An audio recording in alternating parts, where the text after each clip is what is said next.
versículos 60 al 63.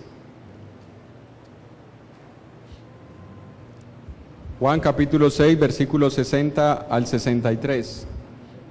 Dice la palabra de Dios: al oírlas, es decir, al oír lo que Jesús estaba enseñando, muchos de sus discípulos le dijeron: dura es esta palabra, ¿quién la puede oír? Sabiendo Jesús en sí mismo que sus discípulos murmuraban de esto, les dijo: ¿esto los ofende? Pues, ¿qué? Si vieran al Hijo del Hombre subir a donde estaba primero, el Espíritu es el que da vida, la carne para nada aprovecha. Las palabras que yo les he hablado son espíritu y son vida. Yo no sé si a usted le ha pasado, hermano, hermana, que a veces ciertos temas pareciera que no cayeran bien en nuestros corazones y podemos estar como estaban estos discípulos, ofendiéndose por la palabra de Jesús. Yo espero no hacerlo hoy, hermano, ofenderle yo no, pero si en algo usted siente que es la palabra de Dios la que le ofende, entonces espero, hermano, que usted se humille al Señor, porque es la palabra de Él. Vamos a leer un pasaje en Hechos capítulo 13, 17, y van a haber momentos, hermanos, en los que tal vez usted no va a tener tiempo de buscar el pasaje, porque yo lo voy a tratar de leer rápidamente para no perder la idea que traigo hoy y podamos desarrollar el tema en los 45 minutos que tenemos. Dice en Hechos 13, 17 al 23: el Dios de este pueblo, de Israel, escogió a nuestros padres y enalteció al pueblo, siendo ellos extranjeros en tierra de Egipto, y con brazo levantado los sacó de ella. Y por un tiempo, como de 40 años, los soportó en el desierto. Y habiendo destruido a 7 naciones en la tierra de Canaán, les dio en herencia su territorio. Después, como por 450 años, les dio jueces hasta el profeta Samuel. Luego pidieron rey, y Dios les dio a Saúl, hijo de Cis, varón de la tribu de Benjamín, por 40 años. Quitado este,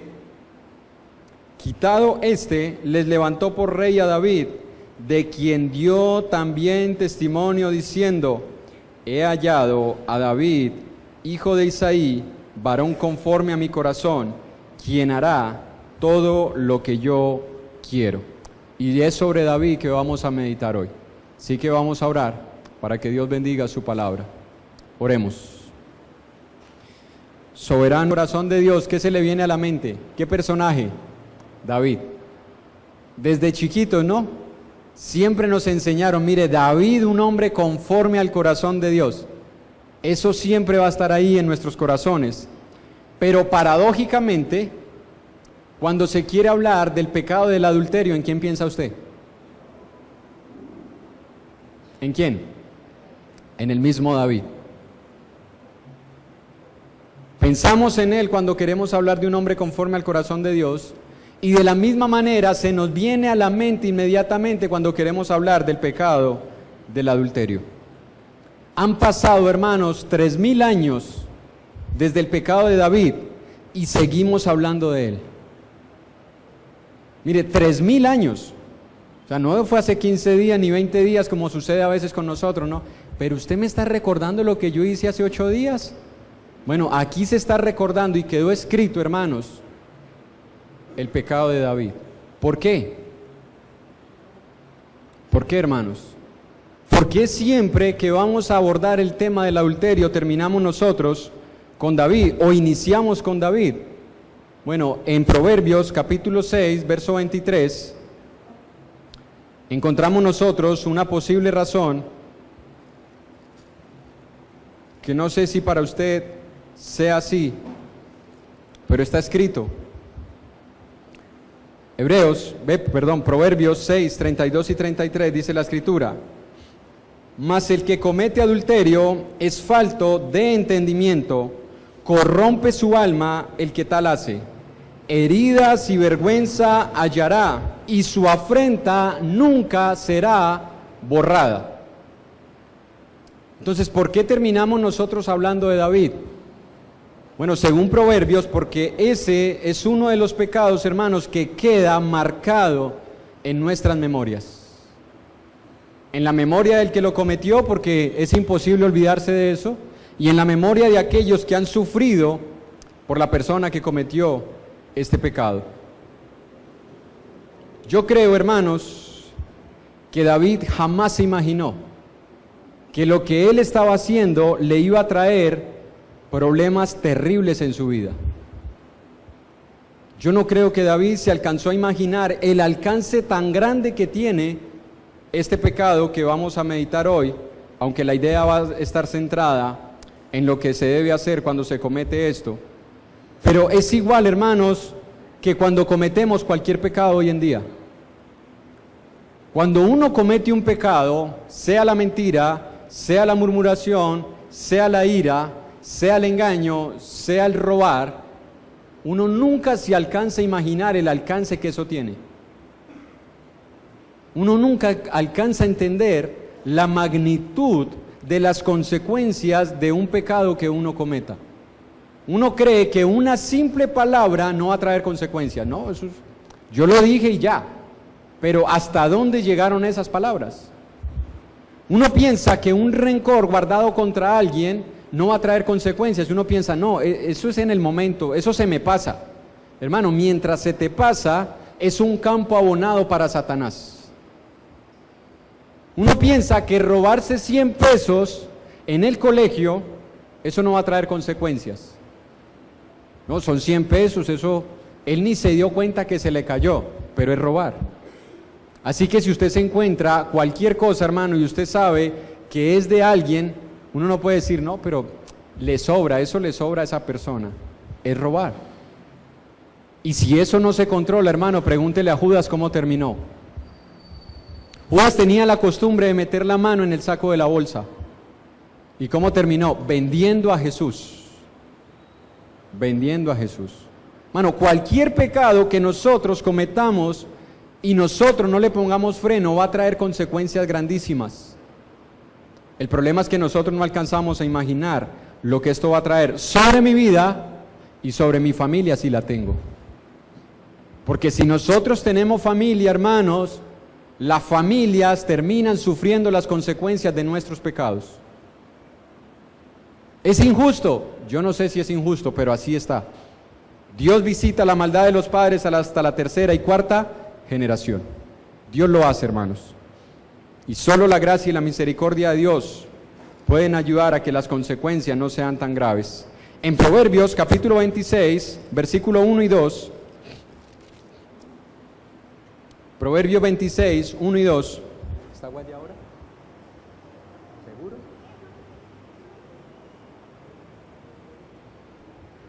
Miren lo que dice la Escritura. Como no conviene la nieve en el verano, ¿usted ha visto nieve en el verano? ¿Sí o no? La de Cali, ¿no? Dicen que la nieve de Cali es caliente, eso es lo bueno, ¿no? No, nieve en el verano no existe. Como no conviene la nieve en el verano, ni la lluvia en la siega, así no conviene al necio la honra. Y mire el versículo 2. Como el gorrión en su vagar, y como la golondrina en su vuelo, así la maldición no vendrá. ¿Sin qué? Es decir, que muchas de las consecuencias que nosotros terminamos viviendo es ¿por qué? Porque simplemente ocurrió, porque es el destino. Pensamos nosotros todavía en la diosa Fortuna, la diosa de la mitología griega, que tenía en una mano un círculo, que si estaba boca abajo quiere decir que a ti te iba mal, que si estaba boca arriba quiere decir que a ti te iba a ir bien. No, hermano, las cosas no suceden por destino. Las cosas suceden por una causa. Y Proverbios dice que la maldición, las consecuencias de un pecado no vendrán sin causa. Así que cuando nosotros estemos pasando por momentos de aflicción, de pruebas y de dificultades, preguntémonos, ¿es esto la consecuencia de un pecado que yo he cometido y que no ha sido perdonado? ¿Esto que me está sucediendo es la consecuencia de un pecado oculto en mi vida? No le echemos la culpa a nadie. A veces a las crisis económicas le echamos la culpa ¿a quién? Al gobierno, porque los impuestos, porque mire, pueden tener parte. A veces con los hijos que caen en las drogas, ¿a quién le echamos la culpa? No, es que les han dado libertad, es que les han permitido tantas cosas, es que uno ya no tiene autoridad. Pero antes de pensar en los segundos, pensemos en nosotros. ¿Soy yo acaso la causa de lo que está sucediendo? ¿Es esto que estoy viviendo consecuencias de un pecado que tal vez yo he cometido? Ahora, debemos aclarar que el adulterio no es el pecado imperdonable. Escuchen, el adulterio no es el pecado imperdonable. El adulterio no es el pecado de muerte. Porque cuando usted lee Mateo capítulo 5, usted va a encontrar el adulterio, usted va a encontrar el guardar rencor, usted va a encontrar los falsos juramentos dentro de la misma lista de pecados que merecen la condenación. O sea que el adulterio no es el pecado de muerte. Pero ¿cuál es la diferencia entonces? ¿Por qué hablar del adulterio y por qué siempre hacer énfasis en este? Bueno, porque como leíamos en Proverbios, queda una cicatriz muy profunda en el corazón de la persona que la ha vivido y queda una consecuencia en la mente, porque Proverbios dice que el que comete adulterio corrompe. Hermanos, es muy difícil que después de uno haber cometido adulterio uno logre recuperarse. La gracia de Dios es lo único que lo hace, porque ya la mente ha quedado con una tendencia a volver a caer en él. Es una lucha muy grande la que hay que estar viviendo todos los días para no volver a caer. Por eso los jóvenes, jovencito y jovencita, mira espejos, escucha historias de mujeres y de jóvenes que una vez probaron el sexo, por ahí se fueron y cayeron en libertinaje, con uno, con otro, y llegan al matrimonio después de haber tenido 5 o 6 novios con los que han tenido relaciones sexuales, porque a la carne le queda gustando. Tú, joven y jovencita, procura conservarte puro y aférrate de la mano de Dios para que no caigas. La buena noticia, hermanos, es que en el sacrificio de Jesús, todos los pecados que nosotros cometimos, ¿qué sucedió con ellos? Delante de Dios quedaron borrados. O sea que cuando dice que la afrenta nunca será borrada, ¿es delante de quién? De los hombres. Delante de Dios eso quedó en ceros. Pero en la mente, hermano, ¿usted cómo hace para sacarle a su esposa o a su esposo?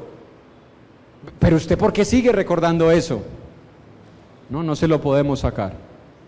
Hay que orar mucho, hermano, y doblar mucha rodilla para pedirle a Dios que le dé la gracia a ese hombre o a esa mujer que han sufrido por mi infidelidad, que Dios le ayude para que cuando recuerde eso no le afecte. Pero yo no puedo obligarla a que lo saque de la mente, ni puedo sugerirle a que lo saque de la mente. Eso es algo que solamente la gracia de Dios hace. Y vamos a tener que pasar mucho tiempo de rodillas, y vamos a tener que llorar, y vamos a tener que escuchar muchas veces, ¿se acuerda lo que usted hizo? Vamos a tener que escucharlo muchas veces. Y vamos a tener que preparar el corazón para soportar eso. Porque nosotros somos los causantes de lo que nos está pasando ahora. Gracias a Dios que Cristo perdona todos nuestros pecados. Cuando hacemos ¿qué? Bueno, cuando dice Romanos capítulo 6, que se leía el miércoles,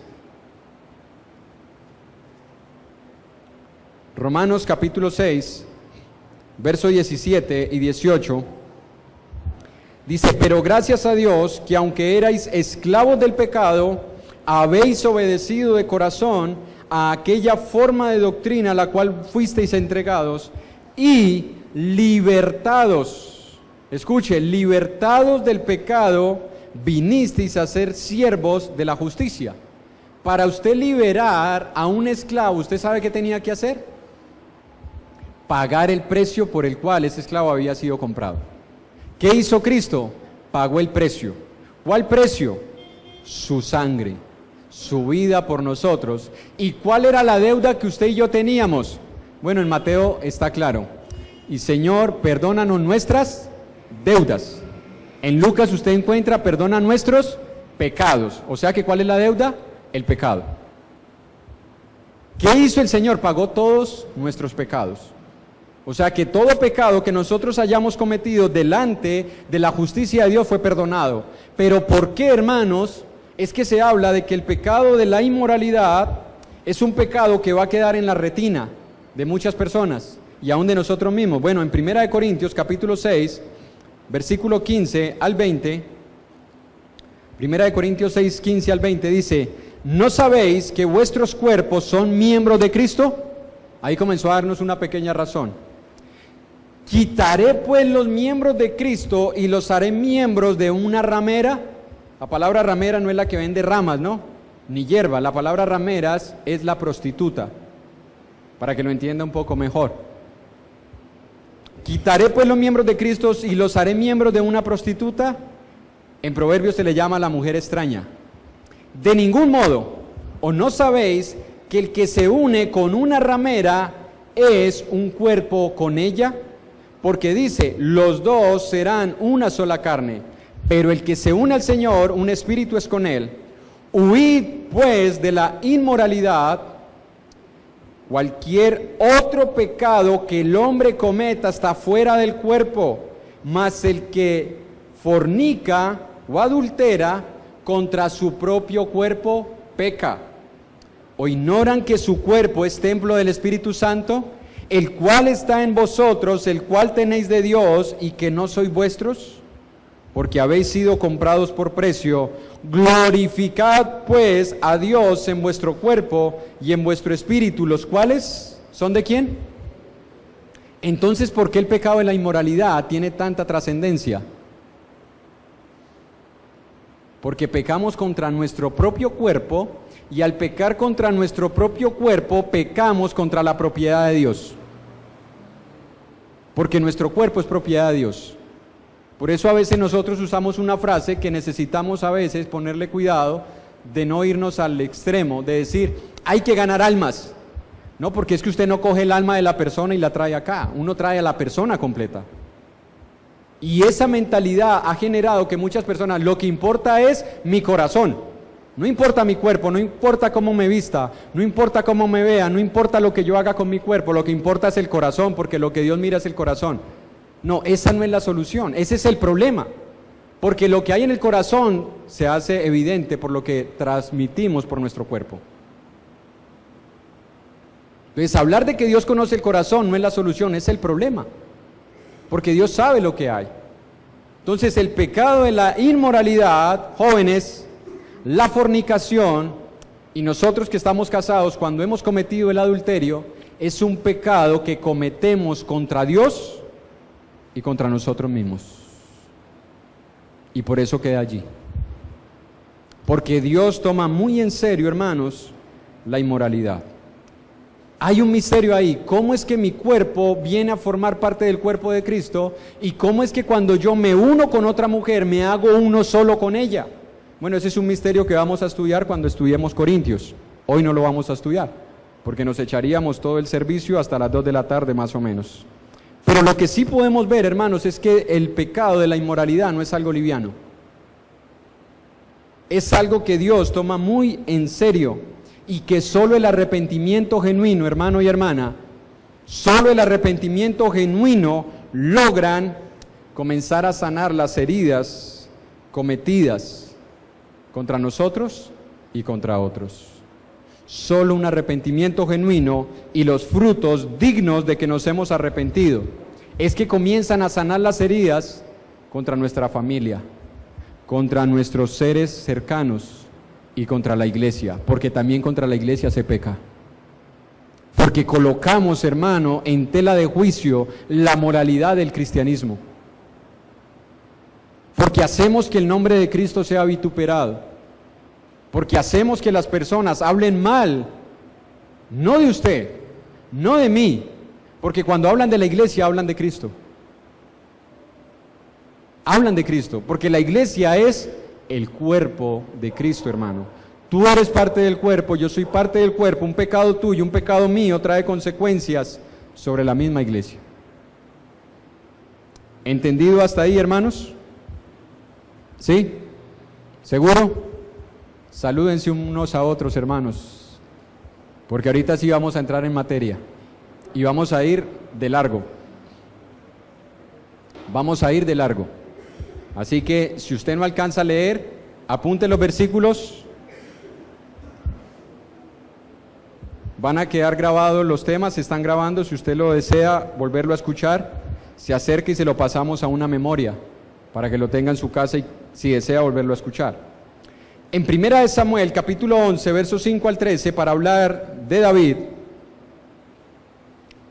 1 Samuel, capítulo 11, versículos 5 al 13, conocemos la historia.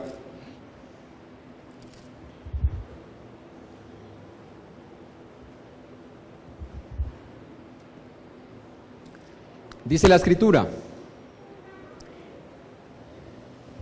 Segunda, hermanos.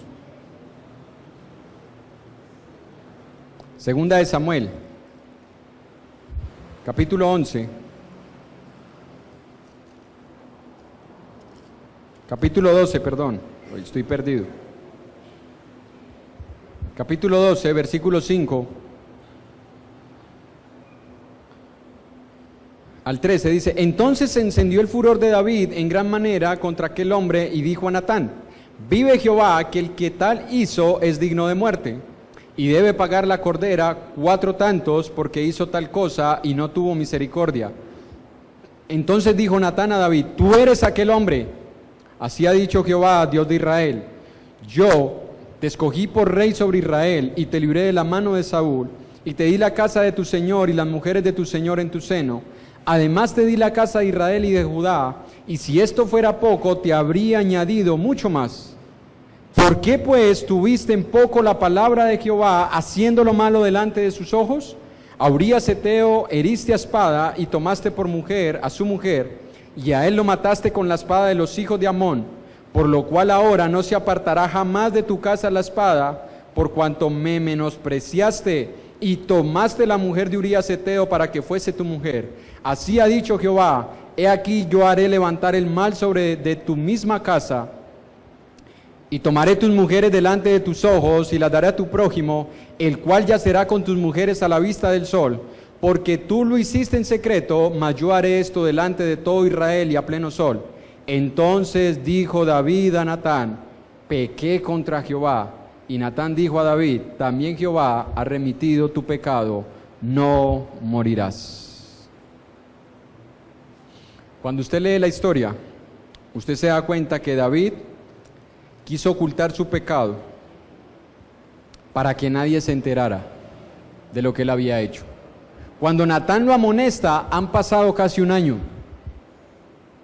Casi un año ha pasado desde que David ha cometido el pecado de adulterio, de asesinato, de mentira, de engaño, de hipocresía. Mire todo lo que hizo David, y todo estaba allí oculto. La pregunta que debemos hacernos es: ¿por qué un hombre conforme al corazón de Dios, como David, un poeta, un escritor, un compositor de salmos, un músico, porque él tocaba, ¿qué era lo que él tocaba? El arpa, y la tocaba muy bien porque calmaba los espíritus que venían de parte de Dios a atormentar a Saúl? Un hombre, rey, guerrero, valiente, que Dios lo llama un hombre conforme a mi corazón, comete un pecado de estos y luego trate de encubrirlo matando al esposo de la fulana para evitar de que su pecado sea descubierto. ¿Por qué? Bueno, vamos a ver 2 posibles razones en el día de hoy, si Dios lo permite. Número 1, el orgullo. El orgullo. El deseo de que los demás tengan una imagen intachable acerca de mí que no corresponde a la realidad de mi vida. El orgullo. David tal vez pensó: Si yo digo que he hecho esto, pues ¿cómo voy a quedar yo como rey? ¿Dónde va a quedar mi moral? ¿Dónde va a quedar mi autoridad? Entonces más bien lo oculto, lo tapo, porque yo no quiero que la gente tenga una mala imagen acerca de mí. Entonces guardo mi pecado. Lo pongo sobre la alfombra. El problema es que lo que uno mete debajo de la alfombra, el día que la alfombra se mueva, sale. ¿Sí o no? ¿No le ha pasado en la casa? Que a veces llegan de pronto las visitas y ¿qué hace uno con el desorden? Métalo por allá debajo de la cama, métalo al armario. Pero se da la visita y usted abre el armario y usted saca debajo de la cama y está el desorden. Ahí está. Bueno, esto es lo que sucede, hermanos.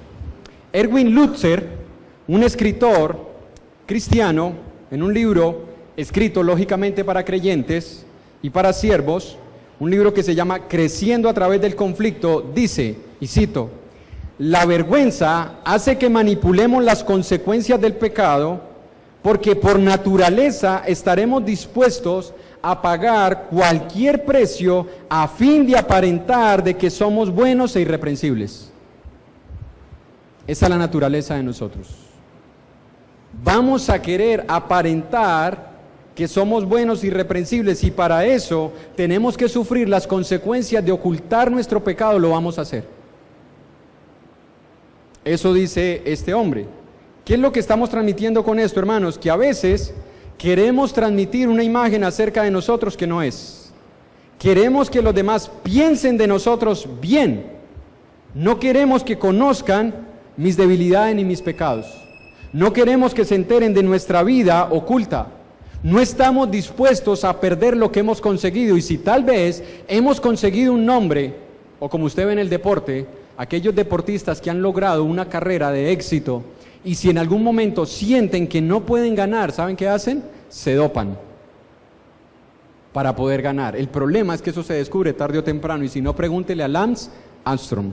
7 títulos del Tour de Francia y se los quitaron todos porque se dopaba. ¿Dónde quedó su nombre? ¿Dónde quedó su imagen? ¿Dónde quedó su reputación? ¿Cómo quedó su familia? ¿Cómo creen que van a recibir a sus hijos cuando lleguen a una universidad, a un colegio? Ay, los hijos del mentiroso ese que decía que ganaba por esfuerzo propio, míralo aquí, ve. Porque quiso conservar su carrera y sus títulos, pero solamente por un momento de gloria. No tuvo en cuenta que tarde o temprano lo que hemos hecho se va a descubrir. ¿Y qué es lo que quiere Dios, hermanos? Que nosotros no caigamos en esa actitud. Cuando esta actitud se desarrolla, hermanos, en nosotros, es porque ha sucedido algo. Porque no estuvimos dispuestos a reconocer nuestras debilidades. No estuvimos dispuestos a reconocer que nosotros teníamos esa debilidad, porque no queríamos que pensaran mal de nosotros. Entonces la dejamos allí y terminamos cayendo en el pecado, y después de que caímos en el pecado, ese mismo orgullo nos llevó a quererlo ocultar. Yo no sé si usted ha escuchado la historia de Esopo, que habla acerca del zorro y las uvas agrias. ¿Usted ha escuchado esa historia? Es una historia muy bonita y que enseña muchísimo. Dice la historia, si usted no la ha escuchado, va a sentirse como niño. Voy a parafrasearla más o menos. Dice que un zorro en una ocasión salió por la mañana y tenía hambre. Y dice que mientras caminaba por el bosque vio un árbol, una planta de uvas, una vid, que tenía unas uvas negritas, grandes, jugosas, y que él quiso comer de ese fruto para saciar su hambre. Mandó la garra y no la alcanzó porque las uvas estaban más alto de su alcance. Entonces dijo, ya sé qué voy a hacer, voy a pegar un salto y la voy a agarrar. Pegó el salto y no pudo. No, es que salté muy poco, ya sé qué voy a hacer, voy a tomar más impulso, y con más impulso yo estoy seguro que voy a alcanzar las uvas. Cogió más impulso y saltó, pero tampoco las alcanzó. Foxy Fox, porque este era William Fox, el zorro William. Foxy Fox, un compañero de él que estaba observando lo que él estaba haciendo, cuando vio que no las alcanzó, le dijo, ¿qué pasó? ¿No alcanzaste las uvas? Dijo, no, al cabo que ni quería porque están verdes y agrias, por eso no las quiero. No estuvo dispuesto a reconocer que no podía. El orgullo, hermanos.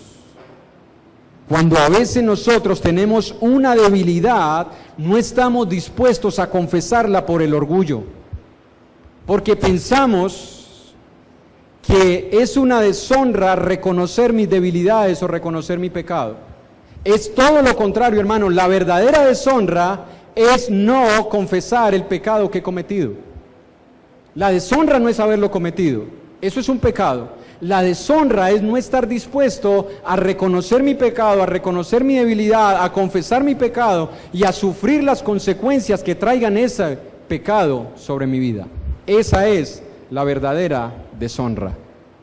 Cualquier pecado, hermano y hermana, joven o niño, que eres hijo de Dios, que está hoy aquí con nosotros, cualquier pecado que cometamos es una ofensa contra el Dios santo, justo, que gobierna este universo. Lo que queremos decir, hermanos, es que cuando ocultamos un pecado, estamos amontonando pecado tras pecado y pisoteando así la sangre de Cristo más y más. No quiero restarle importancia al pecado que cometemos, porque todo pecado es transgresión de la ley. Lo que quiero decir, hermanos, es que cuando tú y yo caemos, porque Dios cuenta con que caigamos, porque de este lado de la eternidad nadie es perfecto. Seremos perfectos del otro lado de la eternidad. De este lado no. Dios cuenta con que yo caiga. Y si yo caigo, Dios espera que yo lo confiese. En Proverbios 28:13 dice la Escritura: el que encubre sus pecados no prosperará, mas el que los confiesa y se aparta alcanzará misericordia. Entonces mire que él no está diciendo que el que no comete ningún pecado es el que va a prosperar. Es el que no lo confiesa el que no va a prosperar. El que encubre su pecado da por sentado que lo hemos cometido. Da por presupuesto que ya hemos pecado. ¿A qué nos invita entonces la palabra? A confesarlo. Esa es la invitación de la palabra. Ya que encubrirlos, hermanos, solamente traerá más consecuencias sobre mi vida, sobre mi familia y todo por tratar de ocultar un pecado de realmente quien importa, Dios. Pero yo lo puedo ocultar de todas las personas. Mire, David ocultó su pecado ¿cuánto tiempo? Casi un año. Casi un año. Pero Dios lo sabía, ¿o no?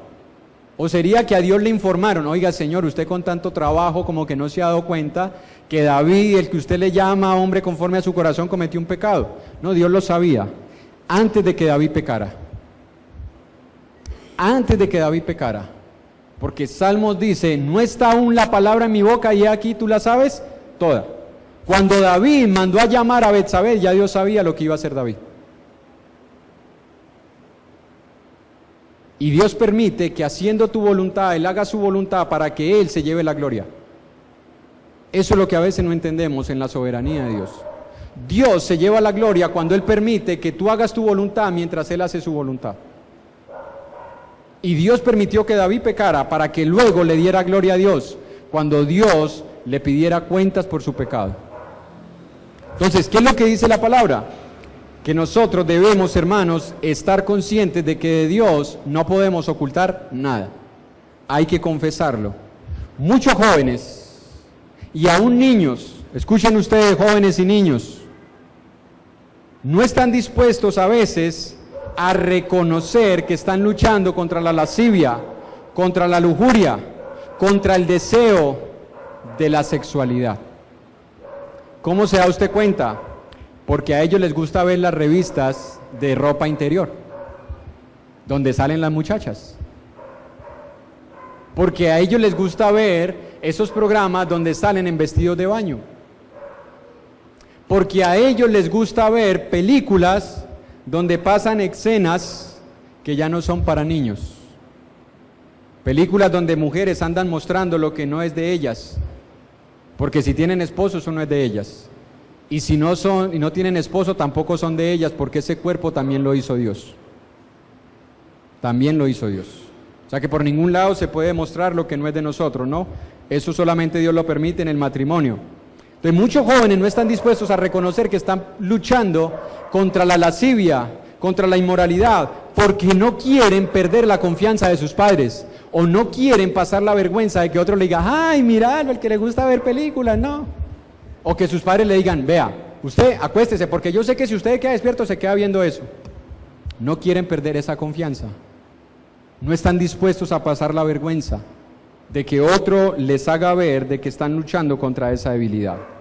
Muchos de nosotros como adultos, hombres y mujeres, tenemos los mismos deseos. Porque usted puede ver los viejitos allá en el asilo coqueteándole a las enfermeras. 70, 80 y 90 años coqueteándole a las enfermeras. O sea que el pecado de la inmoralidad no es un problema de los niños ni de los jóvenes. Es un pecado, hermanos, que cualquiera de nosotros podemos llegar a cometer. Y muchas veces no estamos dispuestos a reconocer esa debilidad que tenemos y pedir ayuda. Que otro me ayude a sobrellevar esa carga, esa lucha que yo estoy llevando en mi interior. ¿Qué nos dice Santiago? Confesaos vuestras ofensas unos a otros y orad unos por otros para que seáis sanados. Santiago 5:16. ¿Qué nos dice Primera de Tesalonicenses 5:17? 5:14. Os ruego, hermanos, que amonestéis a los ociosos, que alentéis a los de poco ánimo, que sostengáis a los débiles. Hermanos, si tú no confías en la familia de Dios, ¿en quién vas a confiar? ¿En el psicólogo? ¿Vamos a confiar en que un psicólogo ayude a mi hijo a luchar contra la inmoralidad? ¿Vamos a confiar en un familiar o en un amigo que no es creyente para que me ayude a sobrellevar la debilidad que yo tengo, tal vez por la inmoralidad, o la mentira, o el licor, o el vicio, o el engaño, o la murmuración, o la calumnia? No, hermanos, hay que confiar en la iglesia. La iglesia está llamada a sostener al débil. Y si tú tienes o yo tengo una debilidad, estamos llamados a confesarla, para que seamos ayudados y no caigamos en lo que cayó David. No seamos orgullosos, hermanos. No permitamos que el demonio del orgullo se apodere de nosotros y nos haga querer ocultar el pecado que tal vez hemos cometido o estamos cometiendo. Es preferible afrontar las consecuencias aquí en la tierra y no en la eternidad. Es 1000 veces, hermano, enfrentar la vergüenza aquí y no, como dice Primera de Juan, que nos tengamos que alejar avergonzados de Dios. Es mejor sufrirla acá en la tierra. La segunda razón es que David cometió ese pecado porque posiblemente él creyó que no necesitaba de Dios para lograr lo que él deseaba. Es decir, él vio su pasado, que lo veíamos hace 8 días, y era el tiempo en que los reyes tenían que salir ¿a dónde? ¿A dónde tenían que salir los reyes? A la guerra, ¿sí o no? Pero ¿qué hizo David? Se quedó en la casa. Es decir, David comenzó a confiar en él mismo. David comenzó a llenarse de autoconfianza. Y él pensó, ya no necesito de Dios para yo ganar. Yo sé que si mi ejército va, así yo no vaya, vamos a ganar. Y cuando cometió el pecado, no lo confesó, no se arrepintió, porque pensó que no importaba si él guardaba su pecado, de todas maneras su reino iba a seguir prosperando. No iba a pasar nada. Pero Proverbios 28:13, ¿qué es lo que nos dice? El que encubre sus pecados, no, hermanos, no prosperará. La palabra prosperar es una palabra que se utiliza en un negocio, en una empresa, que lo que significa es llevar la empresa al éxito, empujar algo hacia la meta. Entonces, ¿qué está diciendo la palabra? El que encubre sus pecados no puede llegar a la meta. El que encubre sus pecados no le puede ir bien en la vida, porque no podemos ocultar nuestro pecado de aquel que ha puesto las reglas del juego aquí en la tierra, Dios. ¿Usted se imagina usted hacerle trampa a la máquina? ¿Que usted esté jugando un juego y hacerle trampa? No, ella ha puesto las reglas y no podemos ir en contra de esas reglas que se han puesto. No podemos pensar que podemos violar su palabra y al mismo tiempo las cosas nos van a ir bien. Eso de por sí ya da evidencia de que Satanás nos tiene bien, pero bien engañados. En segunda de Samuel, capítulo 12, segunda de Samuel, capítulo 12, hablando de Saúl, algún día hablaremos de Saúl, que es el antítesis de David, aunque también fue rey, pero es el antítesis del rey David. En segunda de Samuel, capítulo 12, verso 9 al 10, miren las palabras que están aquí.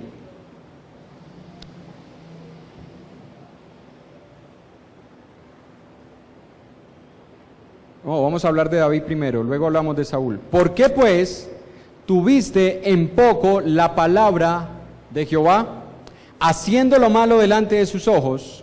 A Urías Heteo heriste a espada y tomaste por mujer a su mujer, y a él lo mataste con la espada de los hijos de Amón, por lo cual ahora no se apartará jamás de tu casa la espada, por cuanto me menospreciaste. Miren las palabras que aparecen allí. Tener en poco y menospreciar. Tener en poco y menospreciar. ¿Qué hizo David? Menospreció la palabra de Dios. Cuando tú y yo cometemos un pecado, menospreciamos a Dios, tenemos en poco su palabra. Entonces es imposible que yo cometa esos dos pecados y que a mí las cosas me vayan bien. No es posible. Si yo tengo en poco la palabra de Dios y menosprecio a Dios, ¿cómo puedo yo pensar que Dios me va a bendecir? ¿Cómo puedo yo pensar que Dios me va a prosperar?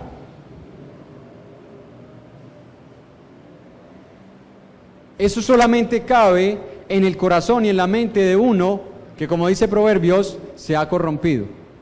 Porque dice que el que comete adulterio corrompe su alma. ¿Qué quiere decir corromper? Se está echando a perder. Que eso es lo que significa la palabra perder, se está echando a perder.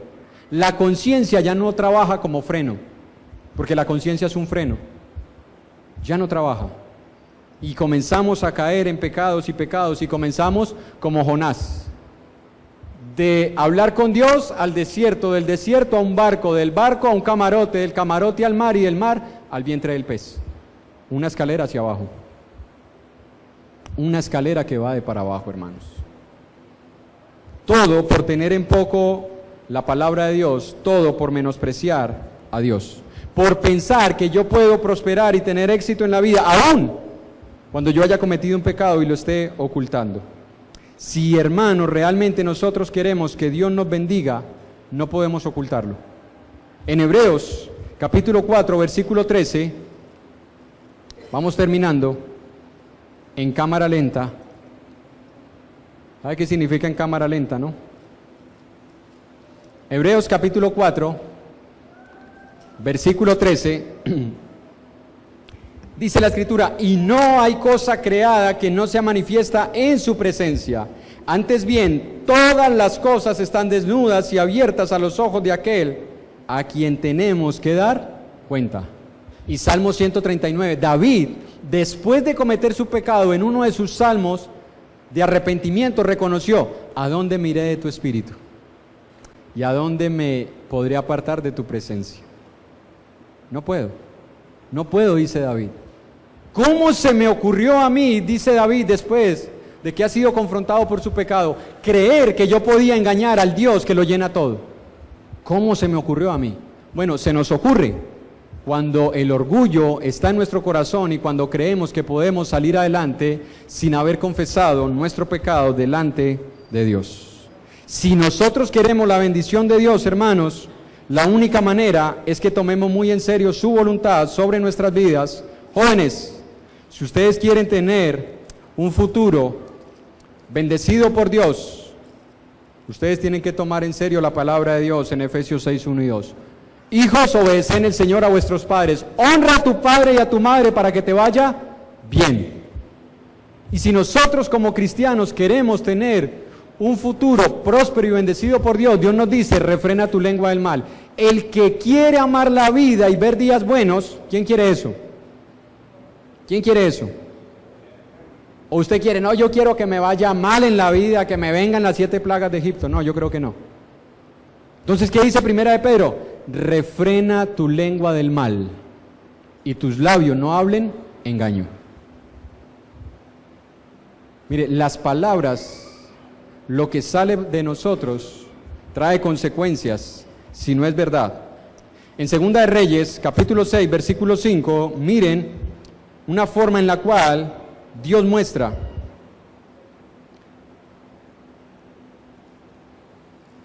Primera de Reyes, ¿ves? Segunda de Crónicas. Ustedes me hacen equivocar, hermanos. Segunda de Crónicas, capítulo 6, versículo 5. Es que me están llamando y me hacen equivocar. Me llaman desde por allá atrás. Que venga, venga. Entonces me desconcentran. Segunda de Crónicas, capítulo 6, versículo 5, dice la palabra: desde el día que saqué a mi pueblo de la tierra de Egipto, ninguna ciudad he elegido de todas las tribus de Israel para edificar casa donde estuviese mi nombre, ni he escogido varón que fuese príncipe sobre mi pueblo. Mas a Jerusalén he elegido para que en ella esté mi nombre, y a David he elegido para que esté sobre mi pueblo Israel. Y David mi padre tuvo en su corazón edificar casa al nombre de Jehová Dios. Mas Jehová dijo a David, mi padre, respecto a haber tenido en su corazón deseo de edificar casa a mi nombre, bien has hecho en haber tenido esto en tu corazón. Pero tú no edificarás la casa, sino que tu hijo que saldrá de tus lomos, él edificará casa a mi nombre. Y Jehová ha cumplido su palabra que había dicho, pues me levanté yo en lugar de David mi padre, y me he sentado en el trono de Israel, como Jehová había dicho, y he edificado casa al nombre de Jehová, Dios de Israel. ¿Qué estamos viendo aquí, hermanos? David confesó su pecado cuando fue confrontado, se apartó, porque usted no vuelve a escuchar que David cometió adulterio. Cuando él se casa con Betsabé es porque ella quedó viuda, que es lo que Dios permite, ¿no? Si tú te quieres volver a casar, necesitas quedar viudo. Esa es la única manera, quedar viudo. Romanos 7, Primera de Corintios, quedar viudo. Entonces David se casa con ella y Dios le dice, pero tú no vas a edificar casa a mi nombre porque tus manos están manchadas de sangre. Pero la bendición vino ¿sobre quién? Sobre sus hijos. Entonces, ¿cómo Dios transforma una maldición en bendición cuando nosotros reconocemos nuestro pecado y nos apartamos de él? En nuestros hijos comenzamos a ver la prosperidad. En nuestros hijos comenzamos a ver la bendición de Dios. No hay otra manera, hermanos. Y si acaso tú y yo estamos experimentando prosperidad en nuestra vida secular, en nuestra vida material, mira lo que dice Proverbios capítulo 1. Proverbios capítulo 1, versículo 29. Por cuanto aborrecieron la sabiduría y no escogieron el temor de Jehová, ni quisieron mi consejo y menospreciaron toda reprensión mía, comerán del fruto. Mire que hay un fruto. Cuando nos apartamos de Dios y pecamos, hay un fruto. O sea, hay un beneficio, ¿no? Pero miren lo que dice, comerán del fruto de su camino y serán hastiados de sus propios consejos, porque el desvío de los ignorantes los matará, y la prosperidad. Mire que haya esta prosperidad. ¿Pero para qué? La prosperidad de los necios los echará a perder. Entonces, ¿qué pasa si yo estoy pecando y veo prosperidad en mi vida? Que tarde o temprano esa prosperidad me va a echar a perder, a mí y a mis hijos. ¿Cuántos padres han prosperado ocultando su pecado y han prosperado económicamente y sus hijos terminan, hermanos, fuera de la iglesia? Terminan en pecado, terminan en adulterio, con malos matrimonios, en las drogas, en los vicios. Ah, pero tuvimos prosperidad económica. Sí, pero te va a echar a perder. Y en Eclesiastés capítulo 6, versículo 1 y 2, dice, hay un mal que he visto debajo del cielo y muy común entre los hombres, el hombre a quien Dios da riquezas. Mire, Dios, no es el diablo. O sea, que puede que yo esté cometiendo un pecado y aún Dios permita que yo tenga prosperidad. El hombre a quien Dios da riquezas y bienes y honra y nada le falta de todo lo que su alma desea. Pero Dios, el mismo que le dio las riquezas, Dios no le da la facultad de disfrutar de ello, sino que lo disfrutan los extraños. Esto es vanidad y mal doloroso. Cuando Job pierde todo lo que tiene, ¿qué dijo Job? ¡Ay!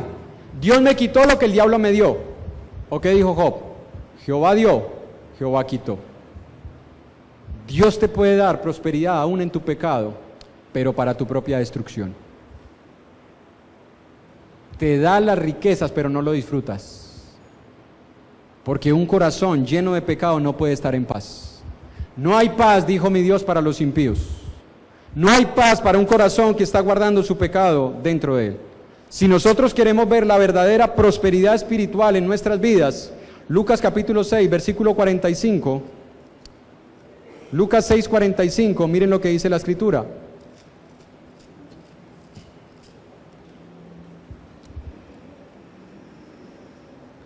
El hombre bueno del buen tesoro, guarde esa palabrita tesoro, porque la vamos a contextualizar ahora. El hombre bueno del buen tesoro, la palabra tesoro para usted, ¿qué significa? Riqueza, ¿no? Algo de valor. Bueno, el hombre bueno del buen tesoro saca lo bueno, y el hombre malo del mal tesoro de su corazón saca lo malo, porque de la abundancia del corazón habla la boca. Ahorita contextualice ese pasaje con Marcos capítulo 7, porque es la misma idea, solamente en otras palabras. Marcos capítulo 7, verso 20 al 23 dice: pero decía que lo que del hombre sale, eso contamina al hombre. ¿De dónde es que sale eso? ¿Pero a dónde vimos ahorita en Lucas? Del tesoro, del buen tesoro, allá. Mire, si vamos a hablar de riqueza, vamos a hablar de esto. Lo que sale del hombre, eso contamina al hombre, porque de dentro del corazón, de ese tesoro que tenemos allí, de los hombres salen, ¿qué cosa? Los malos pensamientos, los adulterios, las fornicaciones, los homicidios, los hurtos, las avaricias, las maldades, el engaño, la lascivia, la envidia, la maledicencia, la soberbia, la insensatez. Todas estas maldades de dentro salen y contaminan. Si yo quiero medir la prosperidad de Dios sobre mi vida, hermanos, analicemos el tesoro que hay dentro de nosotros. Esa es la medida. ¿Qué está saliendo de mí? Ahí me doy cuenta yo cuánta prosperidad espiritual Dios me está dando. ¿Están saliendo fornicaciones, adulterios, mentiras, engaños, murmuraciones, calumnias, chismes, iras, enojos, rencores, lascivias, hurtos? ¿Qué está saliendo? Entonces no puedo pensar que porque estoy prosperando económicamente, Dios me está bendiciendo espiritualmente. Si de mi corazón no está saliendo lo bueno, hermanos, yo estoy en ruinas. Estoy en ruinas. Como dice en Apocalipsis, eres un pobre, ciego, desventurado y desnudo, aunque tú te creas rico. Para terminar, hermanos, meditemos en algo. ¿Un hijo de Dios puede pecar? Sí puede pecar, terriblemente y como David. Pero un verdadero hijo de Dios no puede mantener su pecado oculto por mucho tiempo, porque el Espíritu Santo que Dios ha hecho morar en nosotros nos va a contristar y nos va a hacer sentir dolor y nos va a hacer que cuando nos miremos al espejo nos dé hasta vergüenza y nos va a hacer sentir que hasta orar es una abominación delante de Dios. Un verdadero hijo de Dios no puede estar tranquilo mientras esté ocultando su pecado. Él va a sentir la necesidad de confesarlo y no se va a ir muy lejos. No se va a ir muy lejos, Él va a estar cerca. ¿Ustedes recuerdan a Pedro cuando negó a Jesús? Ya lo negaste, ¿por qué no te fuiste a pescar? No, Él lo seguía, de lejos, pero lo seguía. Lo seguía, hermanos. Un verdadero hijo de Dios, cuando comete un pecado y se aparta, si realmente tiene el Espíritu Santo, Él va a querer acercarse a Dios nuevamente, confesar su pecado y ser restaurado. Pero el incrédulo no siente esto. Al incrédulo, esto que hablamos hoy va a ser en chino, no lo va a entender, porque él no tiene el Espíritu Santo en él. Dios necesita primero trabajar en ese corazón de piedra y poner un corazón de carne que sea sensible a su voz. Ezequiel 36. Y quitaré de vosotros el corazón de piedra y pondré en vosotros el corazón de carne, para que andéis en mis mandamientos y me temáis. La única manera es que Dios obre en el corazón del hombre. Y Dios lo hace, hermano y hermana, y Dios lo hace, amigo y amiga que nos visita, cuando tú obedeces el Evangelio de Jesús. No hay otra manera. Ese día Dios hace una circuncisión en tu corazón, no hecha de manos, sino en el corazón, sacando ese espíritu de desobediencia y rebeldía y colocando ahora al Espíritu Santo que se sujeta a la voluntad de Dios. Si hemos pecado, hermanos, no nos ahorquemos como Judas. No vayamos a ahorcarnos. Hagamos como Pedro. Lloremos amargamente por nuestro pecado, pero confesémoslo y apartémonos de él. Dios les bendiga, hermanos. Vamos a continuar en la adoración.